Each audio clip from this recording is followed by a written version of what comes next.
Pleasure to be hosting this series of talks. This is our 16th one.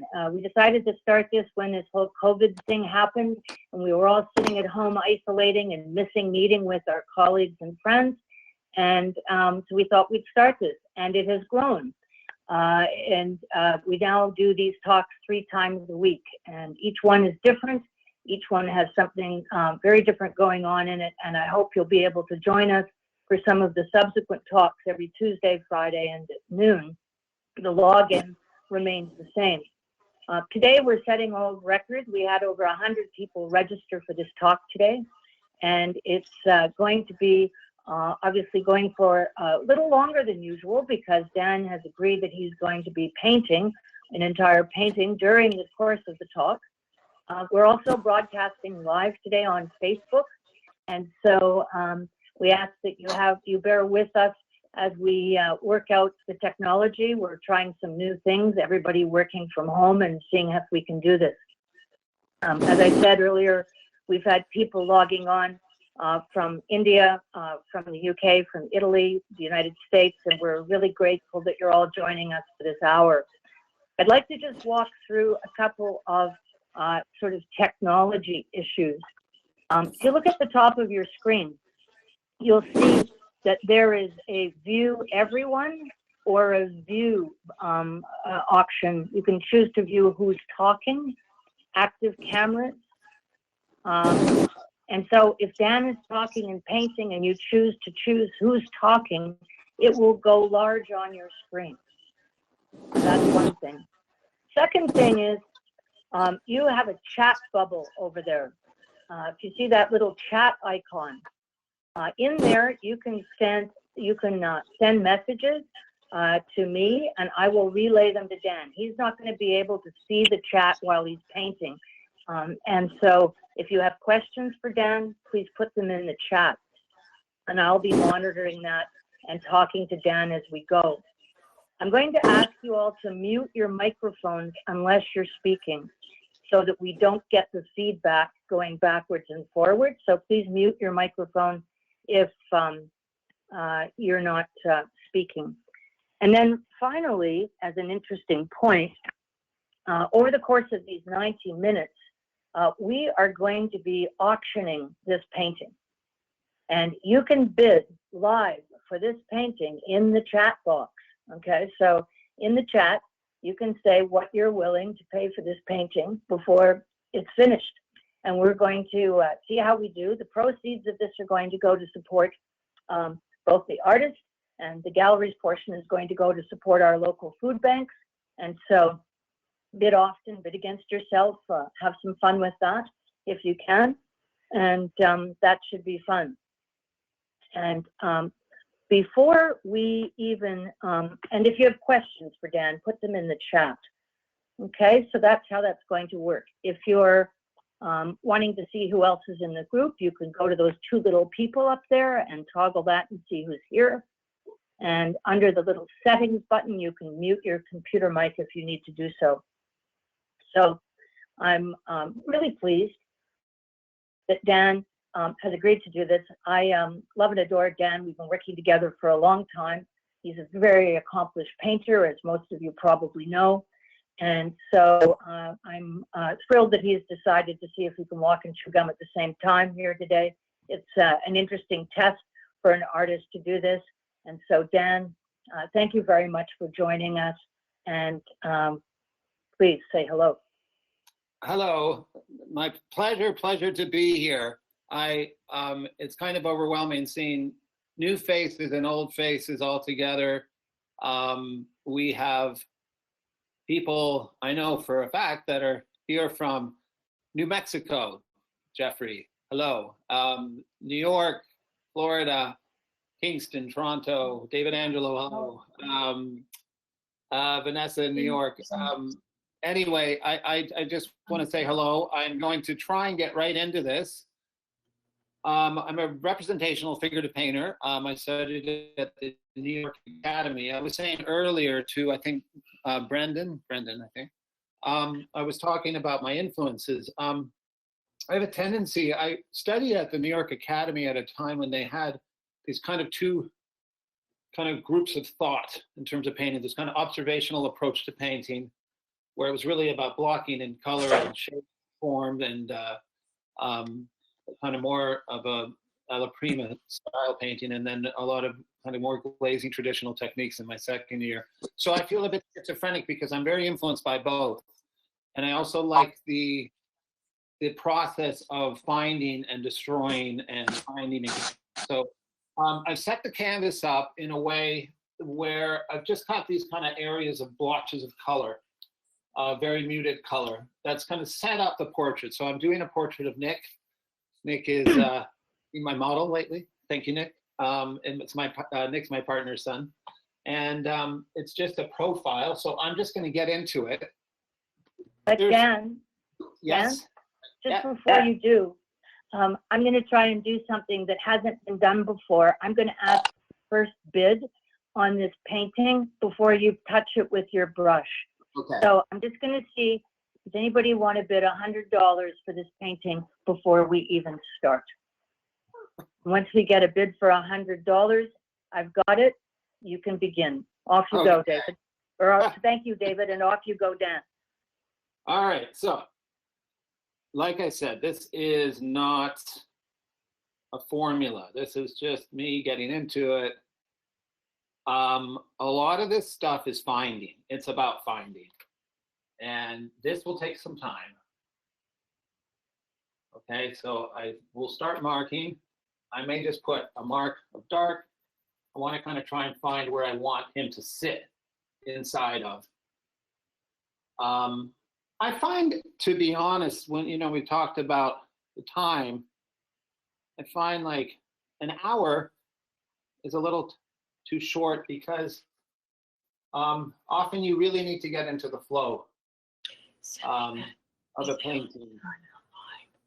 And so the flow tends to take some time. The first hour, the first half hour is really kind of finding, and then past that first hour, things start to pop. Sometimes they pop early, sometimes they pop late. And in terms of color, I'm trying to just get a kind of play on cool and warm. So I'll be putting some cool colors down.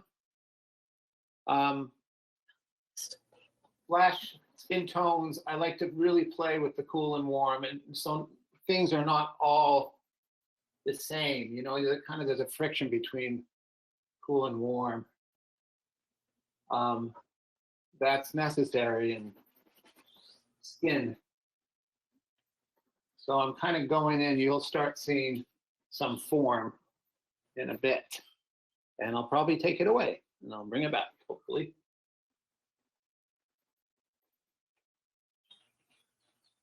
Happy to take questions. I hear a bird. You can mute us if you want. I'm just, mute your mic unless you're speaking. And if you want to ask Dan a question, unmute your mic if you like. If you're having difficulty seeing him, choose view who's talking. And then when Dan is talking, you should be able to see him full screen. So I'm just still plotting in some stuff. Getting a bigger brush here.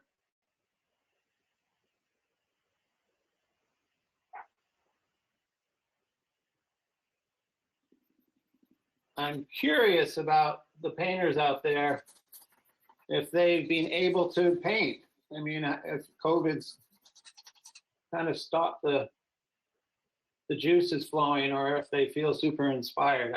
It's, for me, it's been difficult. Daniel, somebody's asking what motivates you to paint the subjects that you paint.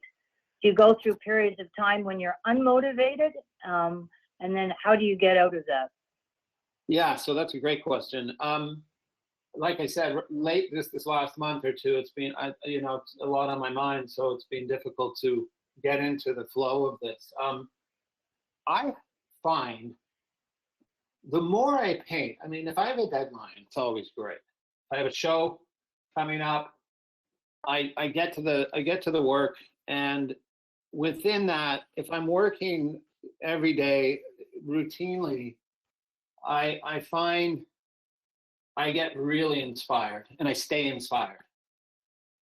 But as soon as I fall out of that routine, it's much more difficult to get back into that routine. So that's the main thing, is to stay in the routine, and, you know, whatever amount of hours a day, Monday to Friday, try to be in the studio for that time, try to be doing something, because it really does come down to that. Also, I really find the looking at other art. I really love looking at other people's work. I'm tremendously inspired by other people, other painters. Having said that, you know, with social media, the one issue I have is sometimes, you know, fatigue, where you're seeing so much great stuff and you're being so influenced by so much that it's hard to, you know, you can get stuck by that as well. So it's kind of a fine line, you know, between those things. If that, I'm sure some of you can relate to that. I've talked to some of you about this before. Just that kind of, but it really has opened up this massive world where a lot of people I'm seeing now that I had no idea of their work prior to, specifically Instagram and now, and Facebook, just opened up so much. So can you guys see something happening? Yes, we can. It's starting to emerge. I see that we've got, Dan, I'm just going to share my screen and show a few images of your painting, so that people can see some of the work that you've painted before. It's a self-portrait, an early self-portrait. I've always loved the portrait that you did of the fisherman. That I thought was a wonderful piece. That was Scotty from St. John's, Newfoundland, and he just had this tremendous face. And I met him once at some gathering, and I just said, "I gotta paint you, man." And yeah, he was wonderful to paint. I find, Dan, that you really have a wonderful dance with light.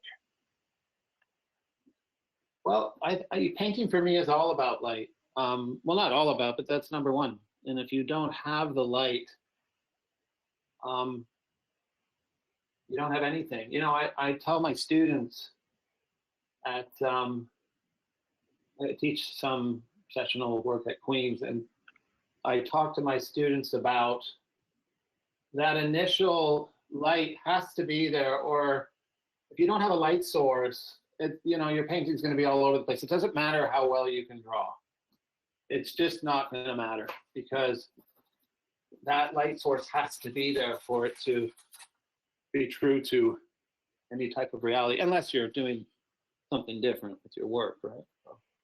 Right now, I'm showing that wonderful painting that you did of the two children sleeping in bed together, curled up. It's a wonderfully intimate painting. And the light in that I thought was particularly magical. That painting is a painting of my friend Hector's kids in Gainesville. I know some of you watching know these kids. That was a really fun project. And I painted these kids over the years, different stages. But that I actually am looking to go back to doing some more work of, you know, kids sleeping. Something really, yeah. So some of you might recognize some of these paintings, I would imagine. Okay, so I'm still finding. I'm not. Lots of finding to be done right now. You know, sometimes you have to go outside the form. So I don't like to be stuck with walls. So, you know, if I'm going outside here, you know, I'm saying, okay, there's probably going to be some of the wall happening here, but I don't know exactly where that is. So I'm going to kind of place this here. You know, a lot of these marks kind of start to tell me where things may appear, right? But I don't really know. So oh, there's a bit of a, yeah, so I don't know where I am yet. I'm still trying to find it, right? I'm just saying, okay, I think. And then all of a sudden, there will be something that happens, a couple of marks that do make sense. And when that happens, I might take that as a point, a reference point, and I can continue that somewhere else, right?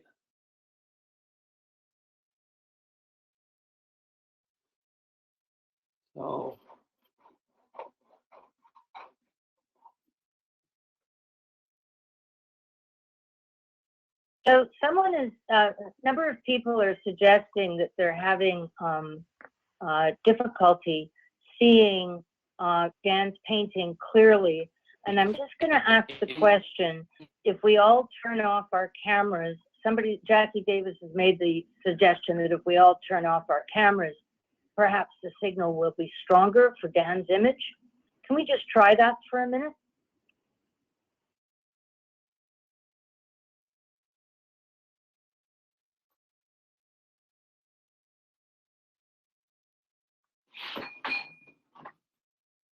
oh, does that help a bit?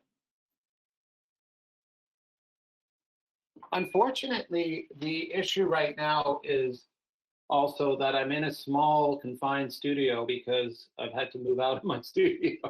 So this is a small confined room that it is difficult at this point to see. I mean, I think when things become more clear in the painting, I would gather you might be able to see things better. So, because things are still kind of in this murky place, right?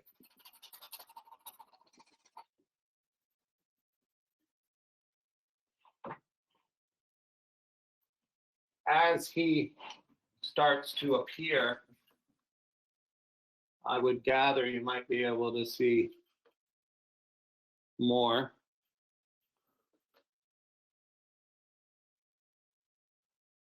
I might ask Carlin what the time is. I know what. You're at 20 after 12. Okay. Oh boy. I want to say that you know, I will get something hopefully complete today, but I will continue on this painting for whoever decides to, if somebody wants this painting, they can decide whether it's done as is, but if they want me to continue, I will definitely continue on it until a different stage of completion. So the option is yours. An hour and a half is, you know, a small amount of time to really, you know, even if it's a loose piece to finish. So, but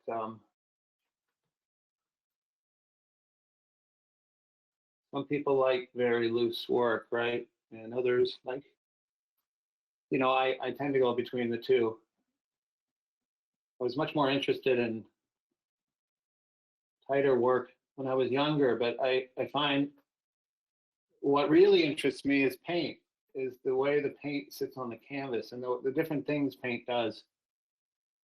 I mean, it's really remarkable that even within the canon of you know, representational painting, there's so many things one can do. There's so many different techniques and styles and ways of painting the face. It's really fascinating to me, and I often go from one approach to another.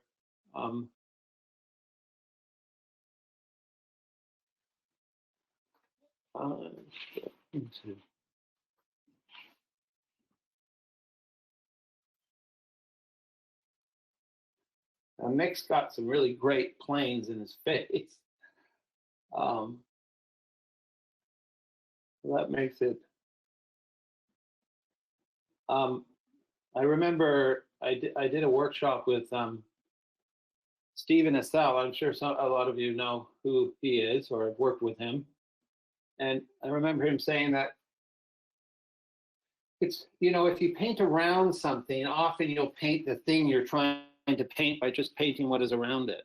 And I find that was a really good lesson, because often what you're actually trying to paint just emerges out of that.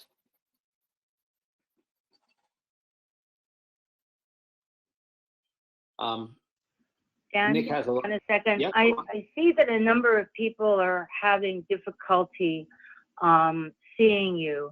And I'm just going to try and see who's still having difficulty. Did people get that solved? Now it's working? Okay, people have solved the problem. Okay, that's great. Okay. Carry on. Oh, we seem to have a bid, a Facebook bid has come in at $500, just to let you know where that's at. And back over to you, Dan. Okay. So, I forget, yeah, what was I saying? Yeah, Stephen was talking about painting around something and eventually finding the thing you're trying to paint by painting around.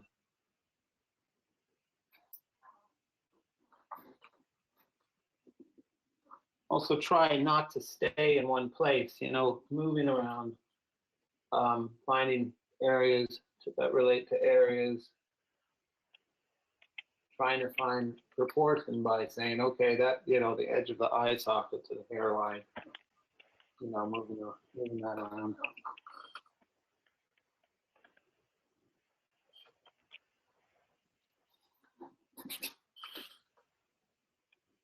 Yeah, it's amazing how if I look at older work of the way I paint is quite different to what I would have done 10 years ago. Although I use a muted palette, I find I do like color more. I used a lot more browns back in the day. I haven't touched brown yet, I don't think. Maybe I have. Payne's gray.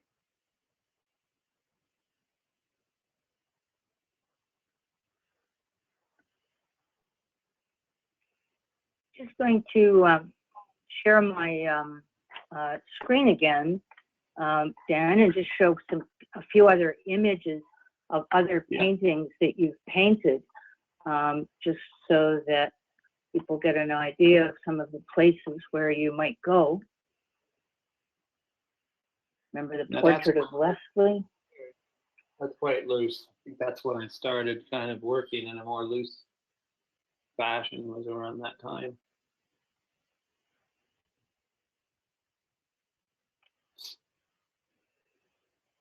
You did an interesting series of paintings on the New York subway. Yes, I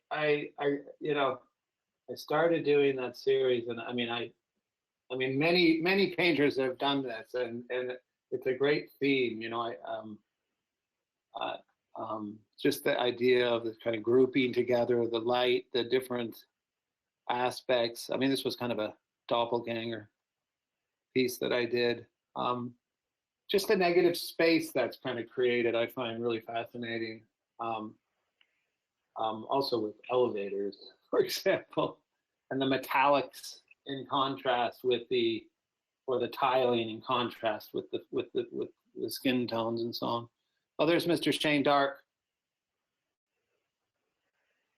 That was my portrait. Yeah, go on. You did a number of paintings of Shane. He was my muse for a while. Well, how do you achieve, Dan, I'm being asked here, how do you manage to prevent your colors from getting muddy when you're doing so much blending? That's a great question. Yeah. So, I mean, they do get muddy at times. I do have a very, how can I put this? Over the years, I've kind of got an instinctive way of putting paint on my brush. And this guy over here, which I take paint off constantly. And it has something to do with the ratio of true color and other color. So I'm constantly kind of pushing myself away from the muddiness. But it has to do with this kind of like wiping the brush, going in, taking off as much as possible, coming back. And, this is something that's kind of happened over the years. I mean, the muddiness is sometimes an issue. I mean, on a perfect day with tons of time, you would kind of, I might mix my paint, all my hues, all my values up on the actual palette, and then put them down in a more methodical way, which was something we did in New York for those of you that were there or have me there, Jeff, Lawrence. Dan, how big's this canvas that you're doing right now? I think it's 30 by maybe 28 by 28 or 30 by 30. Yeah. Something in that range, I would say, I think. So, yeah, something happened there. I don't know. He started to arrive a little bit there. Unfortunately, I'm sorry about this glare on that side, but we'll try to get some more form in there. So anyway, a really good this last fall, I was teaching the second year class at Queens, and what we did was we were working on still lifes and kind of these paper bags, and I had the class, and I was amazed, like, mix all their values out on the palette prior to painting anything. So the first day or two, that's all they did, and then actually painting, getting all those values on the canvas, and it's incredible how strong the paintings were at the end, because everything was worked out prior, and so that muddiness was kept away. Right now, I think that when you're learning how to paint, that's a really, really good method. But after 25 years or 30 years of doing this, it starts to become a little more instinctive. And I also think that there's something to be said about layering, right? Even though it's Alaprint, even though this is one layer of paint, there are layers within the layer, within that, I'm putting paint on top of paint that's getting mixed into that paint that was there, right? So there is actually a kind of layering that's occurring, even though it's just one state, it's one sitting, right?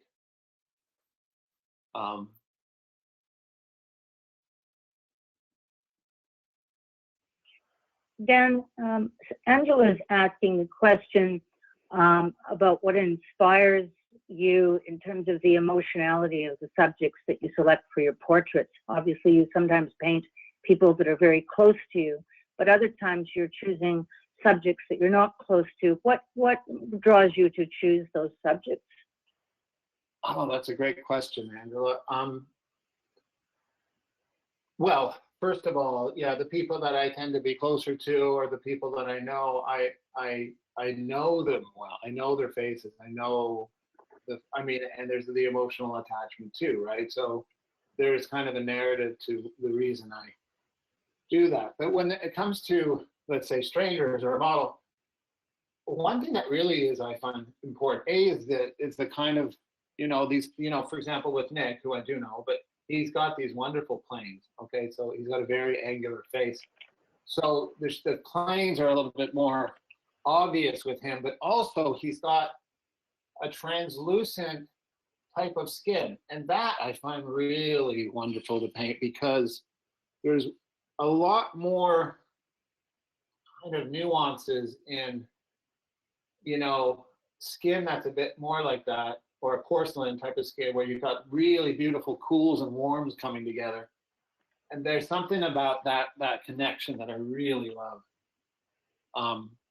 So I mean, yeah. So those two things, and of course, you know, sometimes it's just you see a face and go, whoa, you got to paint that face, like that Newfoundlander, Scotty, and that's happened before where I just, you know, I remember meeting somebody at a pool hall when I was just out of grad school, a guy called Marcus, and it was kind of awkward.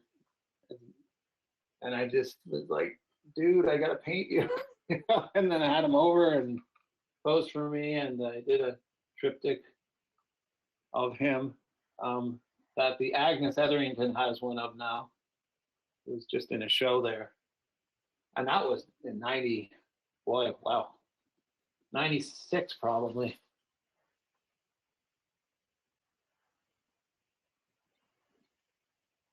I'm just curious if people are seeing that things have kind of shifted a little bit here, a little bit more form. Do people see that a bit?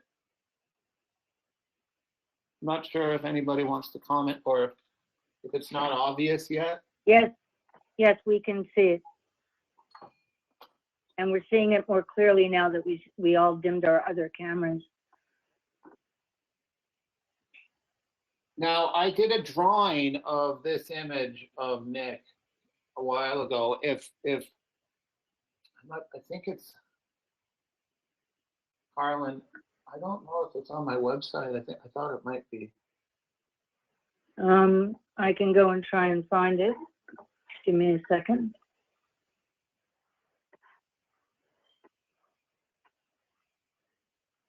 Or Sandra, you've got it there. If Sandra's on, it's in your house. I'll find it in a minute. What's the most valuable advice you would give to a young artist trying to emerge into the art world, Dan? Somebody here at Rihanna is saying she's 21, she loves to paint, but she's trying to figure out how to get going and find an audience. 21, hey? I would say my suggestion for sure would be, I'm not sure if you've done your undergrad or yourself taught. I would say it's really important to find some good teachers at that time. Spend a bit more time on technique and let the career stuff happen once you're a little more established, because you know, this is a good kind of segue into the whole idea of what is, you know, anybody could, you know, to be an artist. Well, you know, anybody's an artist, but like anything else, one needs to study. There's a lot to be learned. There's a lot of empirical knowledge. There's a lot of objective things one needs to, especially if you're doing figurative work, one needs to know before kind of taking off. You know, you have these stories of, you know, 4-year-olds getting all this fame as these, you know, prodigies. But, you know, like anything else, you need to do the work in order to, you can't all of a sudden have this deep understanding of color and form and, you know, and so on. So I would suggest just going, not thinking so much about the commercial aspect of your work, but really just get a good foundation underneath you before you venture into sales and all of that stuff, because I think it's just, the more tools you have, the more exciting it is too. I mean, it really comes down to the excitement of paint. I mean, why do we paint? It's the process, right? I mean, for me, it's absolutely the process and getting into that zone, the flow. My friend Dan and others have said flow. I like that term. You know, it's, you get into that flow. It takes a while to get into it, and once you're in the flow, it's really, it can be bliss, you know, but it's not always there, right? It takes a while, and I teach a course at the Agnes Etherington Center, the Queen's Museum, on Thursday nights, not right now. And I've been doing that for quite a while. We have a wonderful crew that get together and paint. And, you know, there'll be times when it's just silent and we have a model and it is silent for hours, because people are in the flow, you know, and it's a wonderful place to be, you know. There's nothing like it, right? I mean, for those of you that know that, right? I mean, Donna, Rob, I can't see everybody else. I don't know if Feline's here.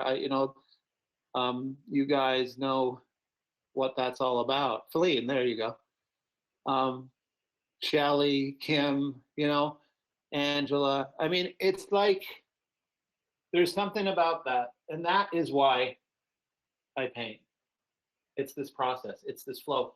It's getting out, having that time where you are not caught up with anything but what you were doing, and you are in the moment. This is for sure being in the moment. It's meditation, right? And of course, the other side of that is when things don't go right and you just want to die. And there's nothing worse than that, right? I hope there's people out there going, chuckling about that, because you know that. There's nothing worse. And, you know, you have a bad paint day and then you're around people and they're like, why are you in this mood? And you try to explain that, you know, people roll their eyes, but you're like, yeah, no, I hate life right now because I couldn't get this right. And it's, you know what I'm saying. You guys know that, right? It's like, but then something happens, you know, and a lot of the time, you know, I find that something really, really is not working. And I hate myself, and I've decided I don't know how to paint. I should quit, get another job. Well, what can I do? I can't do anything else. We're all the same. Do you know what I mean?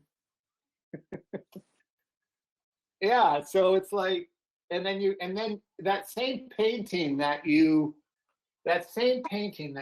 hated, that, you know, was telling you that you should just quit. You go through, you push through it, right? And you find something new in that painting, and you go, whoa, this is maybe the best painting I've ever done. You know, and you go back and forth between absolute self-loathing to, hey, I'm pretty good. Or whatever, right? We all know, Dan, you know that. Dan, I'm just going to show some images from your website Sure. while you're painting, and just scroll people through some of the other paintings that you've done, portraits that you've done. So some of them are extremely powerful. The drawings, you'll see some of these are drawings and some of them are paintings. The drawings are actually a combination of painting with acrylic and charcoal and using rollers. I use these paint rollers. If you keep going down a bit, you'll see a couple in particular. There's a painting of my mom. My mother's online, by the way. Hi, Margaret. There's another painting of Shane. This is a painting of my mother's hand with our son, my son Atticus.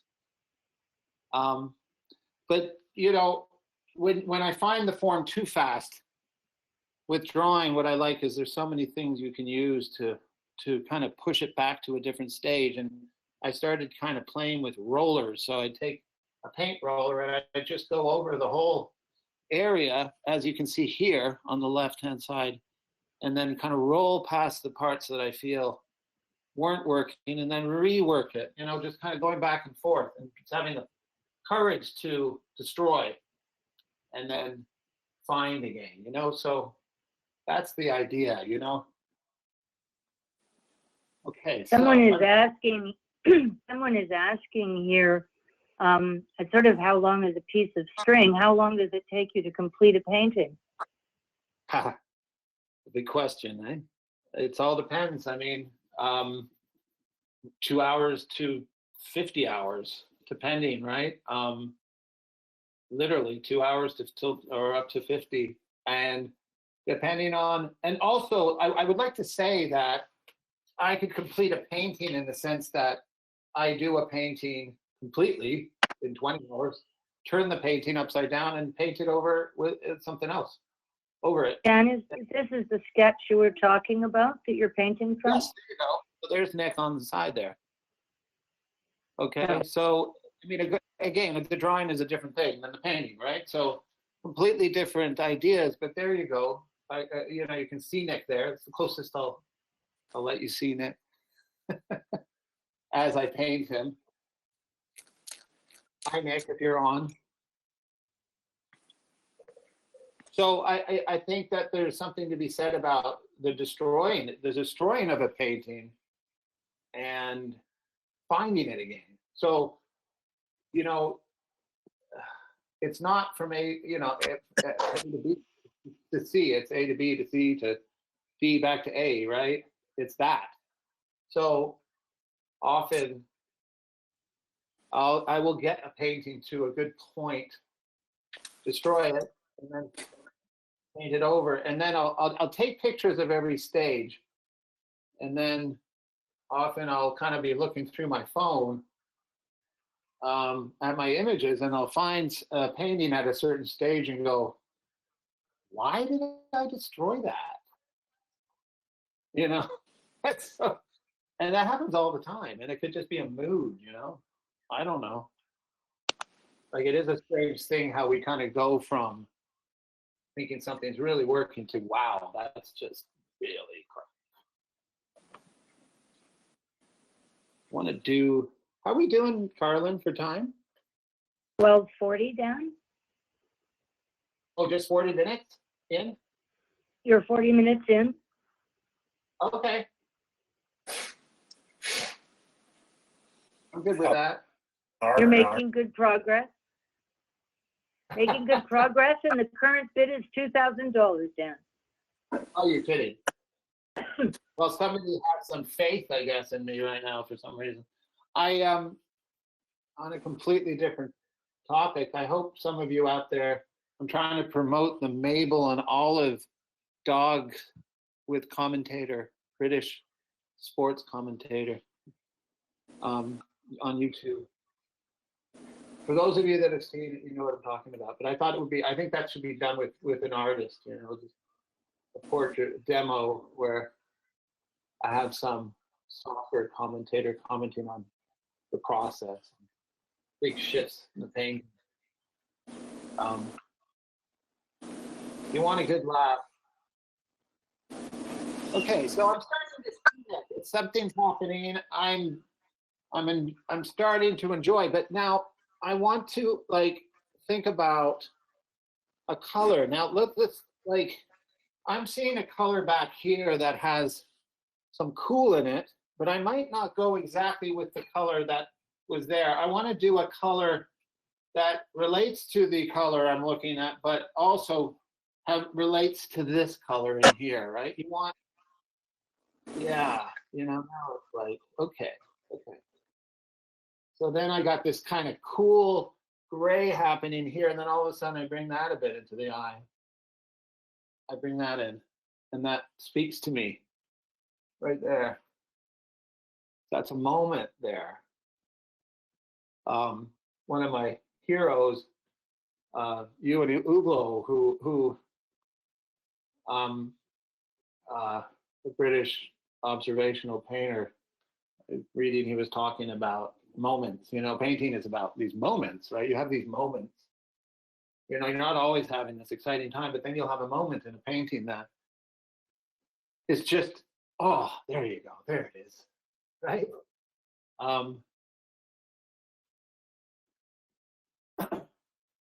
When I was for those of you that know about Uglo's work, which I know lots of you do, when I was 20, I was visiting friends of my family in London, Tony at the Eitons. And Tony, who was a member of the Royal Academy and studied under William Coldstream with Uglo, and they were best friends at the time. And I was coming through. I didn't know anything about painting at the time. I was at OCAD at the time. And Tony had there was a group show at Browse and Derby, Tony's gallery, and I went with my friend Simon, who's from Kingston, to the show, and there's all these fantastic Uglo paintings, and I just didn't know anything about them. I didn't understand painting at the time, and Tony had this, and Tony, of course, is a tremendous painter, by the way, and he's still alive, living in Brixton, shows at Browse and Derby. But anyway, Tony had this big party, and all of these fantastic painters, I think, including Uglo, came, and I was oblivious to it. And then later, of course, found out about his work, and just, I wish I'd known more about painting at the time. But Uglo is, I mean, if for those of you that want to understand a little bit about color, please look at his work, because it's absolutely tremendous. He unfortunately passed away in the 60s, I think. But there was this real movement out of London at the time in the 50s, that a bunch of painters that studied under William Coldstream at Slade School, including Lucian Freud, and some of these painters ended up teaching at Queen's. And Ralph Allen was one of those painters that was a prof at Queen's for many years, and tremendous painter. Queen's was very lucky to have him and others at the time that were coming straight from this incredible school of thought. And I'm honored to have some of Ralph's finished gessoed works here in my studio that Ralph's daughter donated to myself and my friend Rob. And Rob was very generous to have me over to Ralph's studio and pick out some of these canvases. So I've got them behind me there. They're massive. They're beautifully gessoed using marble dust and old techniques. They're Ralph's canvases, and I'm kind of waiting for the right moment to paint on them, because I feel that I'm not worthy yet. So I'm kind of rambling here, but can you guys see that? Does anybody want to tell me what, can they see the face coming through here? I'm trying to play with green and red here, red going through here, and then more of a kind of starting to get some purple in here. And I think I'll play with that purple in here. I want to also say that there's something to be said about putting enough information that is necessary, right? You don't always want to give out all the information, because that information you kind of want to create yourself. I mean, all that, you have that information inside your brain. You've got all of this data on faces and form and light. So when I decide to leave something bare, I'm kind of letting you decide. You fill in the space, right? Again, I have so much respect for the people that have inspired me over the years. I studied with Vincent Desiderio in New York, and he was such a tremendous influence on me as a painter. For those of you that don't know his work and are interested in representational painting, look him up on YouTube, or he does workshops all over. He is such an inspiration just to listen to watch him work. So, And yeah. getting a number of questions about the pigments that you're using. Someone has commented that the cool and the warm is very energizing, but somebody really wants to know, what's your favorite purple pigment? Oh, that's a great question. Yeah, okay. I would say there's a combination of I like to kind of put, lately I've been putting Payne's gray with white and a cadmium or kind of stronger red. There's something about that relationship that I've been enjoying lately. Again, I like talking about other people. I was doing a workshop in Rome last summer and working with Hollis Dunlap, who's a phenomenal painter, and he likes to use alizarin crimson. I think. Maybe I'm wrong, Rob. With the blue. Is it with the blue? Or is it with the gray? Anyway, there's different ways, but I have been enjoying this Payne's gray with white and red just lately, but that could change. Like I find a color that's mixed with other colors, and then I kind of play with that for a while, and then I'm really enjoying green lately. Another talking about other painters, Ann Gale, painter from Washington State, or teaches there. Is that right? Washington University. You should look at her palette. She's got some wonderful purples in her figurative palette. Also a very open form kind of painter, not just giving the amount of information that's necessary. And just really, really tremendous painter. Okay, so where are we? So I'm starting to, I apologize that you can't see the colors so well, but there are these relationships starting to happen. I'm quite, I'm getting much more excited. Of course, in a perfect setting, I would be standing up, I'd be moving back, I'd be moving around I need distance from this, right? But I can't really do that right now with where we are, which is unfortunate, but I am starting to see him. Yeah, here he comes.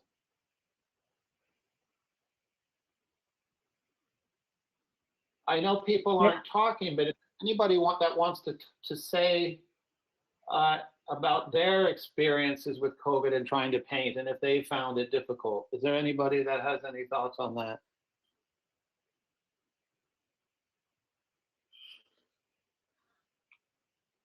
Feel free to open up your mic if you want to talk. Yeah.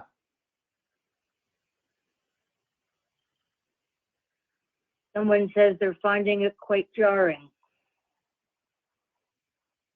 Are you there, Jeff? I'd love to hear from Jeff. I don't know if he's still with us.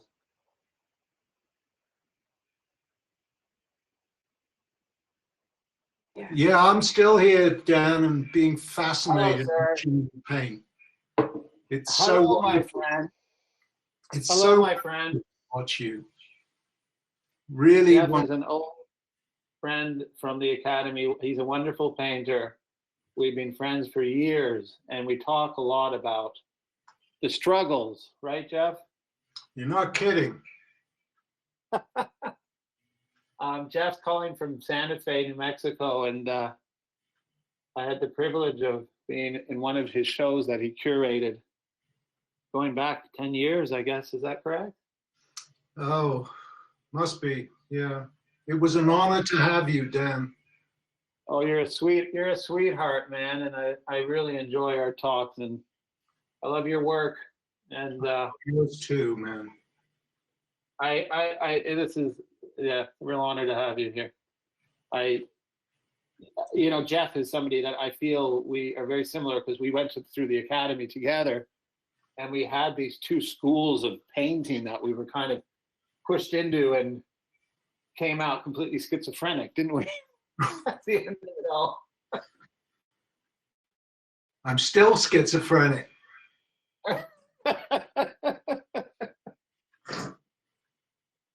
Well, Jeff, I I want to paint you soon, by the way. I mean, thinking about it. I hope you can plan. Only if I can paint you too. Oh yeah, I'm not as interesting looking as you, but you you got kidding? the best. You You're have so wonderful handsome. brain. I don't know. I just cover it up with hair. That's the new thing, right? You were the most handsome guy in our year. What are you talking Oh, about? stop it. Oh God. Any other Academy 94, 95s out there? I don't know if Dave's with us. Maybe not.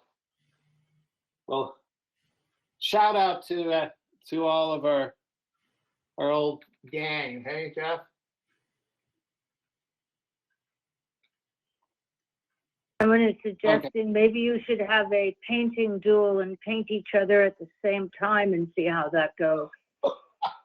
Another online live event idea. Oh, that's like the dueling pianos. That's right. 2 hands, 4 hands.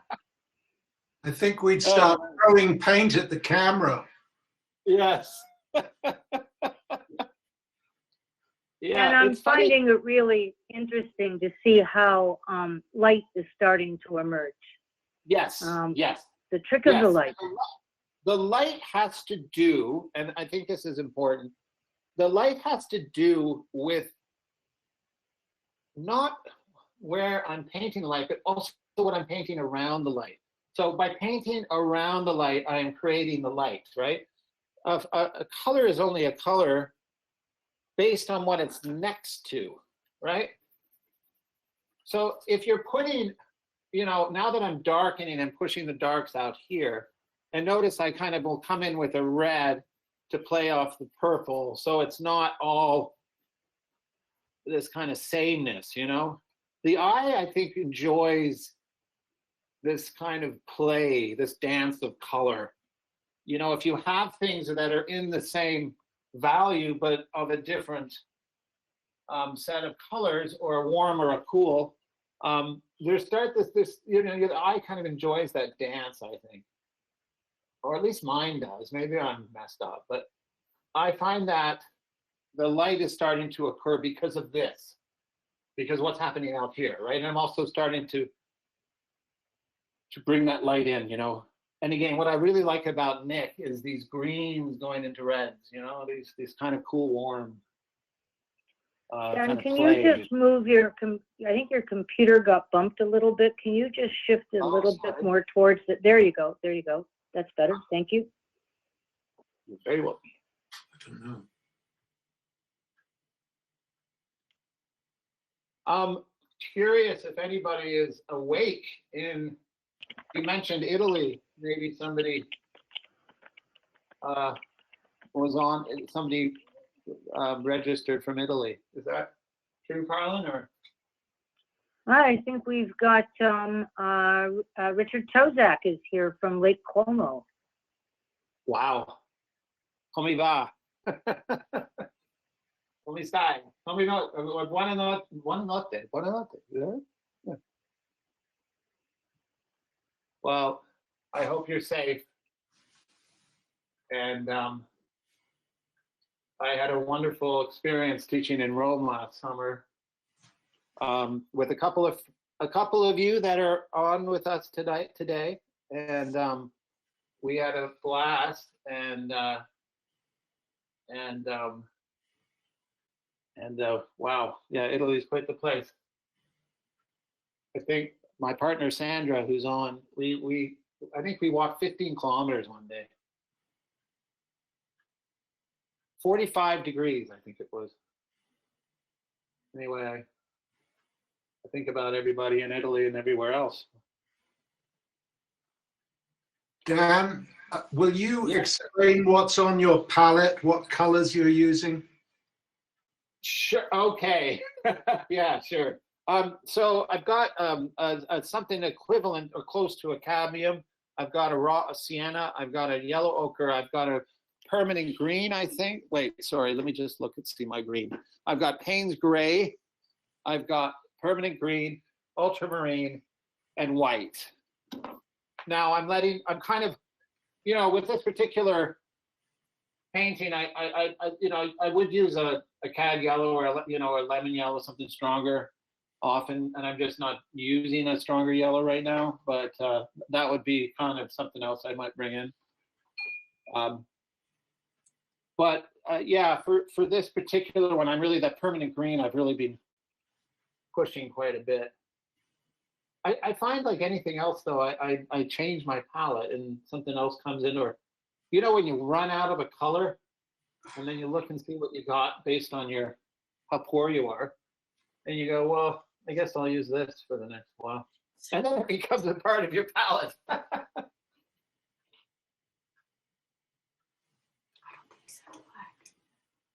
I'm sure some of you relate to that. Do you ever use black in your painting? Yes, I have. I haven't been lately. I've been kind of playing more with the Payne's gray and red, for example, kind of getting a really nice dark. But no, I'm not adverse to black, but I will never use black by itself. But I have no problem. I don't think that, with this idea that you should never use black, that's ridiculous, in my opinion. I think that, if you can make it work, everything's going to be mixed with something else, at least usually with me. Do you guys see that? Is that making some sense? Yes. Sorry, Yeah. Okay. Yeah, I'm having some fun. I think I've got some flow. You're at the 1 hour mark, Dan. Okay. Copyright Dan's step on the flow. I know a lot of people talk about flow, but he was the first to tell me about his flow. I don't know if Dan's on or not, but I told him about this. So, hi, Dan, if you're here. And you've been a student of art for a long time, but also a teacher. And somebody's asking about the relationship to your own practice, to the kind of instruction you might have got or feedback from an instructor. And I think it's a delicate balance between trying to help people get better and perhaps wounding their ego. How do you manage that balance? Wow, that's a great question. If you want to teach, you need to be you have to have a certain amount of empathy, and understand that every student you they have their own set of problems, and they have their own set of skills, right? Unfortunately, not everybody is created equally in terms of the way they see form or their hand-eye coordination or whatever. But what I tend to do is when I teach, I go in with the particular student, and I try to find their skill set or where they need to improve, without being overly critical, because what's the point, right? I just don't understand this whole, tear you down in order to make you better kind of attitude. It doesn't work with me. It doesn't work with the way I teach. I see the way my students improve, and they don't have to be kind of destroyed to learn. But, I will try to steer people in directions. I mean, the bottom line is you cannot be lazy. Also, if you want to contradict what I'm teaching, that's fine. But why not, while you're here, learn something new? That's what I also say. If this is not for you, that's fine. I'm happy with that. But while you're here, it's a new skill set, right? And some of it will probably come in handy at some point, So just why not? It's always funny to me when I enjoy those kind of, and I'm going around with my class and I'm saying, that's kind of working, but the legs are too long and the anatomy's a bit off. No, it's not. I measured. It's fine. Hey, Dan, Okay. can you just angle the painting a bit away from the light so that we can back a bit? You had a sweet spot there. Just go back a bit. Like move, just back a bit? No, yeah, rotate it back toward the window a little bit more, a little bit more. No, keep going back the way you, back to your right. Like that? Rotate it a bit more toward the window. Like that? The other way, the other way, Oh, okay. the other way. There's a spot there I think we can get to that maybe it'll be more clear. We're just getting some light bounce. I'm afraid, I'm no. apologizing. It's Yeah. hard. There, whoa, that's good. If you can work with it See, there, back that's here, better. when I'm trying to get more form back here, but it's all quite dark. So maybe I'll put something lighter back there. Yeah, Unfortunately, right. When you move the painting that way, we're getting light across the painting, so we see glare. Oh, I'm sorry. I don't know how to fix this. Does that help at all? Yeah, that's a little better. That's good there. Sorry. I can move the painting later on to show it a bit clearer under a different. Yeah, the glare is difficult to.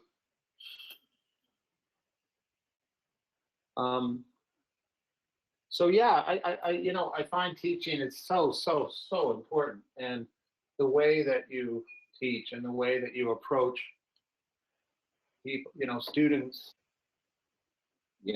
it's a vulnerable thing, being a kind of exposing yourself as a painter, and when you're younger, you have a tendency to think you know everything, of course, too, right? And it's when you really need to be listening. There are things I wish that I had listened a little more in school with a couple of my profs, because I probably could have gotten more out of them.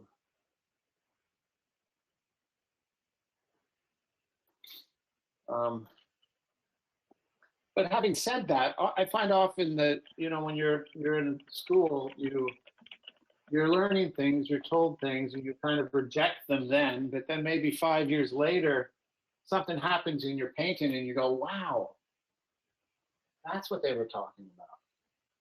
You just weren't ready for it at that time, right?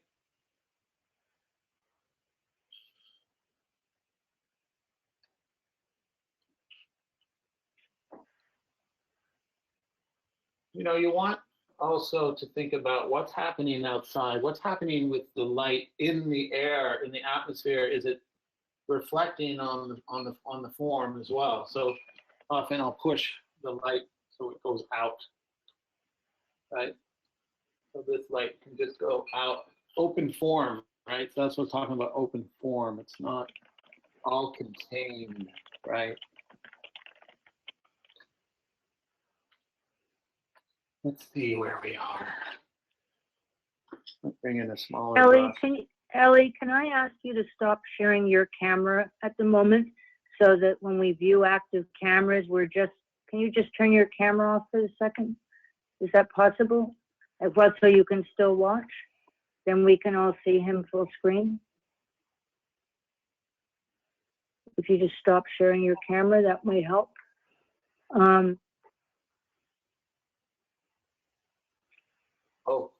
Was that it? Here.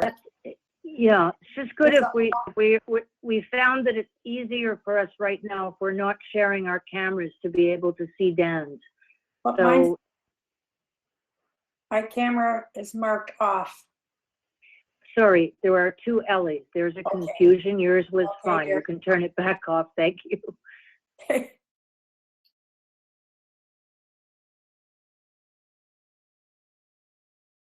Dan, how important is being a part of an artistic community for you and your work?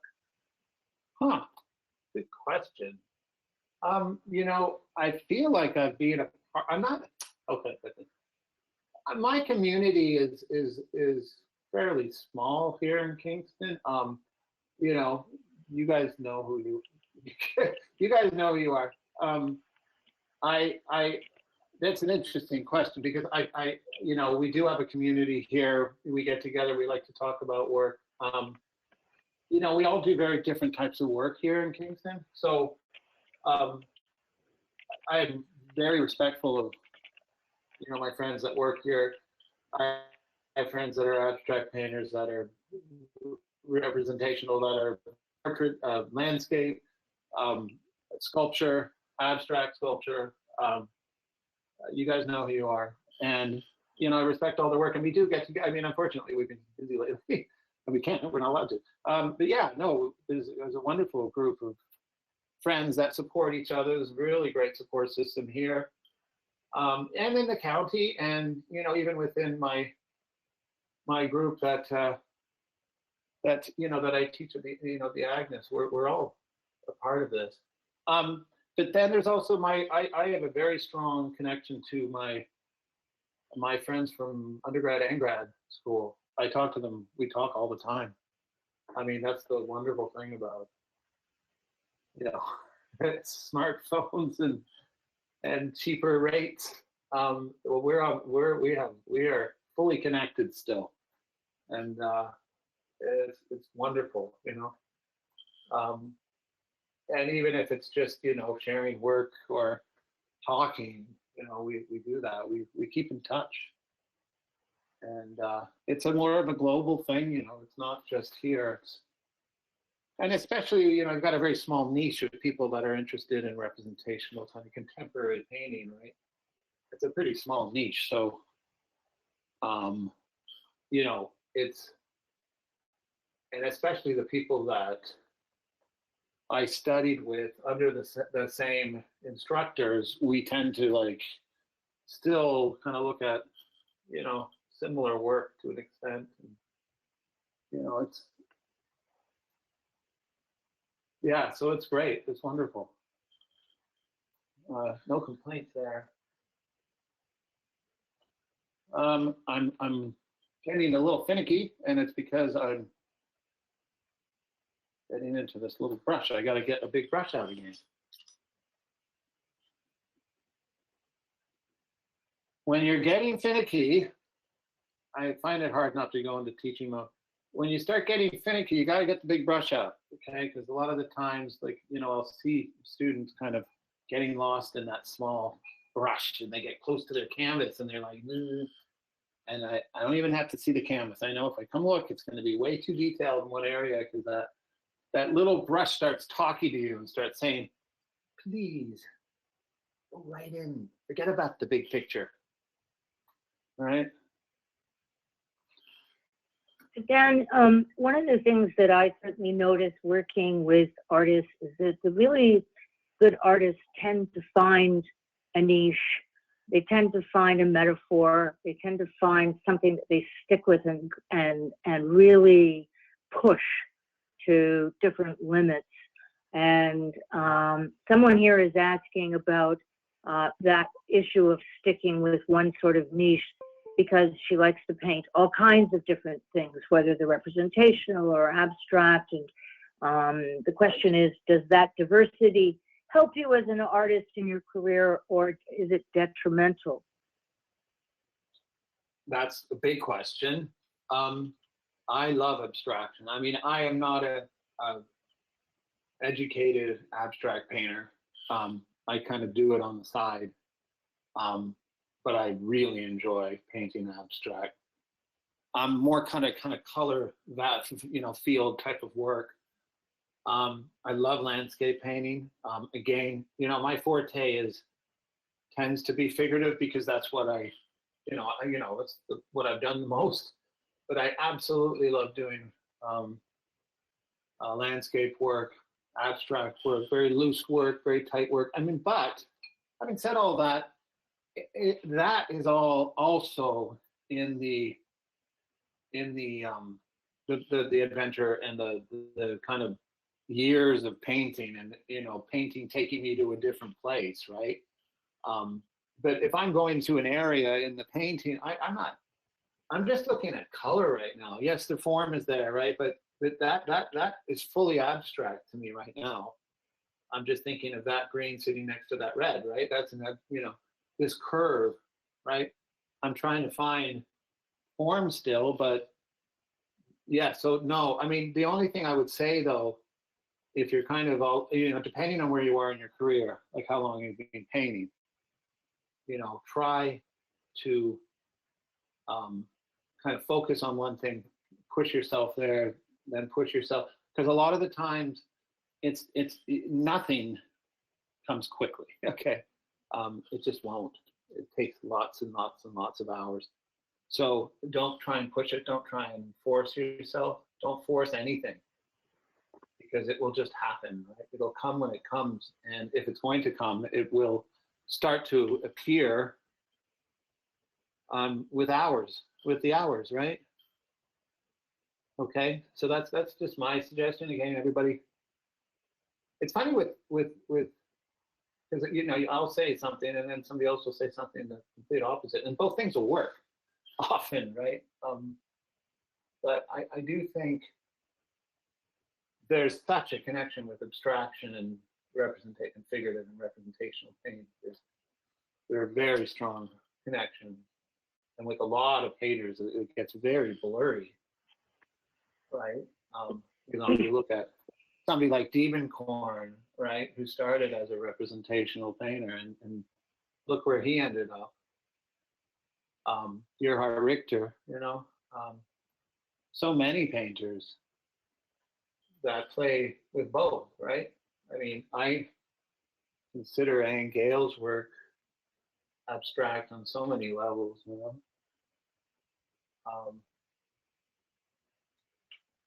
Dan, I've got another question for you. I'm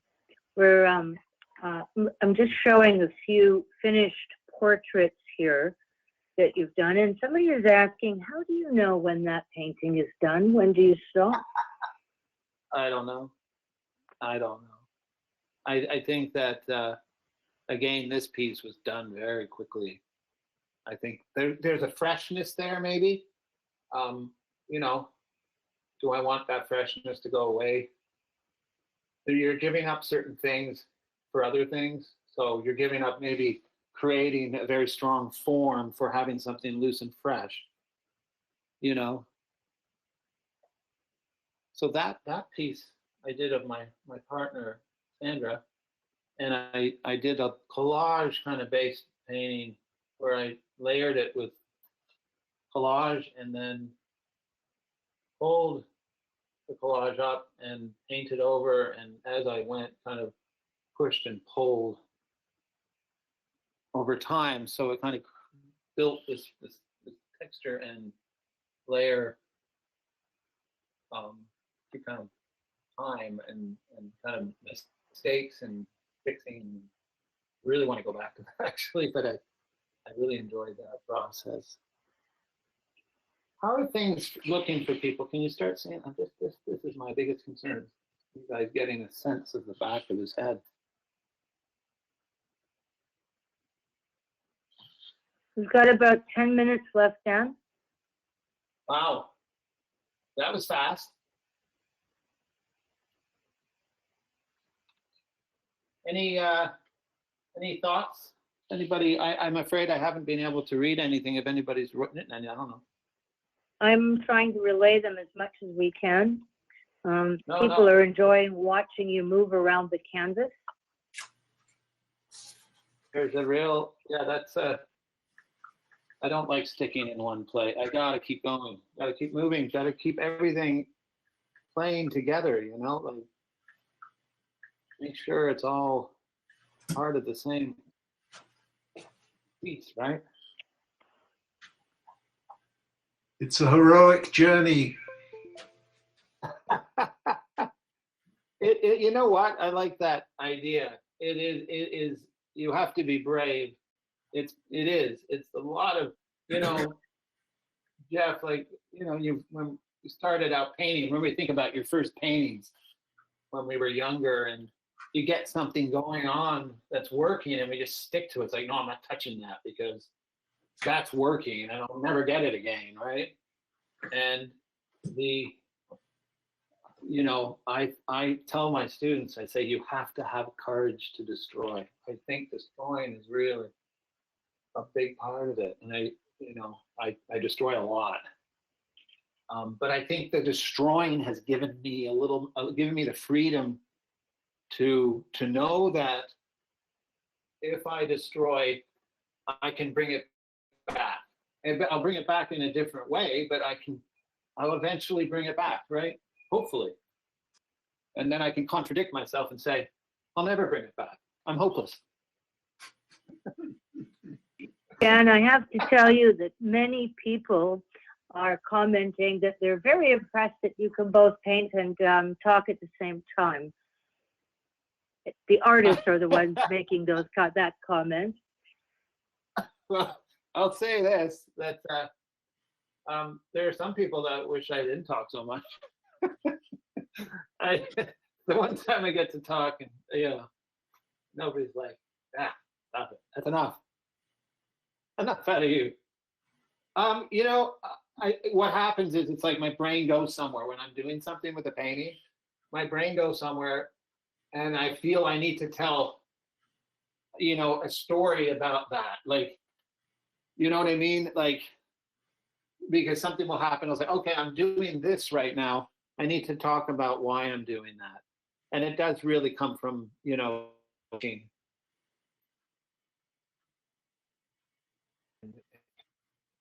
what the years of teaching and kind of trying to see what people might need to know particular time. I taught at the Toronto School of Art for a bit, and my stories, they get kind of repetitive if you've been with me for a while, but if you've been studying with me, I had a student he was an architect, I think, and I would do demos and so on, and I would say, you should always, what you paint outside becomes what's inside, and this, that, and that. And he had a set of rules of my rules, and he would kind of state them as I went through them. And I really wish I got that book from him, because he had about 42 at the end of this session, or a couple of sessions with him. And he'd say, number 45. This absolute, this absolute, like Martha Erlbacher, our anatomy teacher in New York, said there's no concavities in the human body, right? It's all convexities coming together. And that is such a great rule, right? I mean, for those who know Martha, who knew Martha? She was a wonderful teacher, but she was tough, man. Wow. She was a Nazi. Oh, stop. Jeez. Yeah. Wow. That's a big. You mean like just in terms of her methods or actual? In terms of her methods. Yeah, she was scary. Yes, she was scary. But she taught me a lot, She taught me a lot. What about you, Jeff? Absolutely. Absolutely, but I was totally terrified of her. Oh, she scared the hell out of me.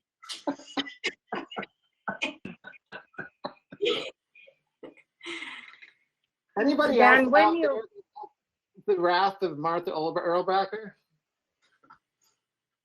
To be avoided. Who's that? It's Lyndall. It's Lyndall. Hi, Dan. Oh, hi. Hi. Oh, yeah. Anyway. Okay, how am I doing, Carl? And I'm going to continue on this. So whoever finishes up on the bidding, I will continue on this or not. It is up to you. It is very loose still. The last bid was 3,800, and we have another few minutes if anybody else wants to weigh in on get this painting. We'll see where we end up. Wow. So you're going to keep painting after the fact? You know what? Whoever decides, if whoever gets this painting, they can decide whether they would mind me continuing or if they want me to stop. When somebody asks, when do you know when to stop? Well, in this particular case, it's up to the owner of the painting. I can continue, or I think that I probably would like to continue a bit more. I think that I would be able to get this to a place, you know, it will keep the loose quality of it, but I think I can get it to a more finished stage with a little bit more good stuff A going little bit on. more time? Well, I think we'd be happy to give you that, Dan. Well, Dan, I mean, why don't we, right at this moment, I'm going to suggest that we, I'm going to give one more minute if anybody else wants to throw out another bid, but if we don't, we've reached 4,000, which is terrific. I'm going to suggest that you stop painting and everybody turn their cameras back on. I will turn this towards you guys. I don't know if you can see that. I'm a little concerned about this back area there, but A little bit of glare, but I think if everybody turns their cameras on, it'll kind of shrink the proportion of your image and we'll be able to see it more clearly. trying to see if I can do something. Let me just do something for a second, okay? Wait a second. What if I did?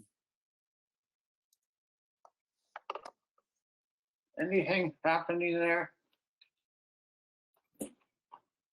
We will. Is it in there? You can see it, but it's a little fuzzy, I think.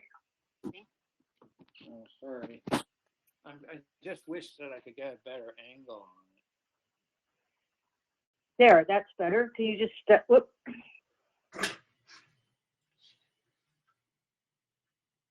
Lyndall, could you just mute yourself for a moment? Thank you. Oh, Dan? sorry. Oh, me? You want me to mute myself? Sorry. No, I want to be able to see the painting. Oh, okay. It's hard for me to do this and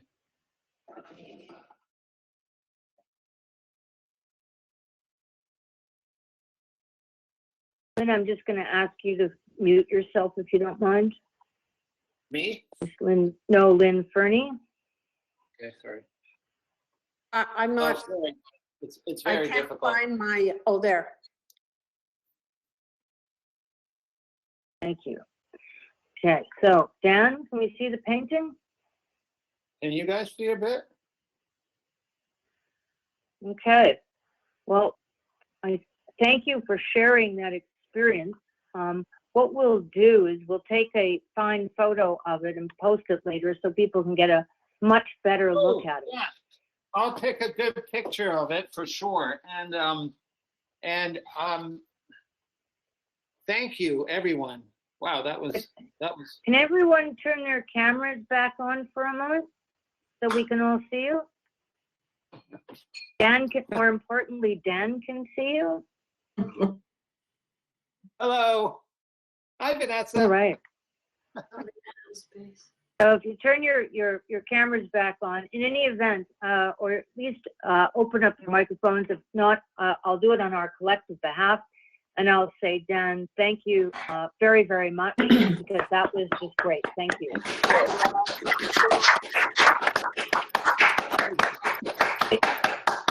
Thank you. Around the world. Thanks, Dan.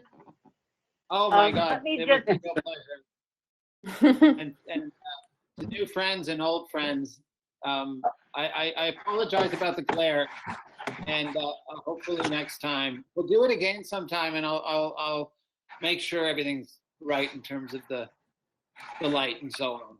But I will take a picture of it for those that want to see it.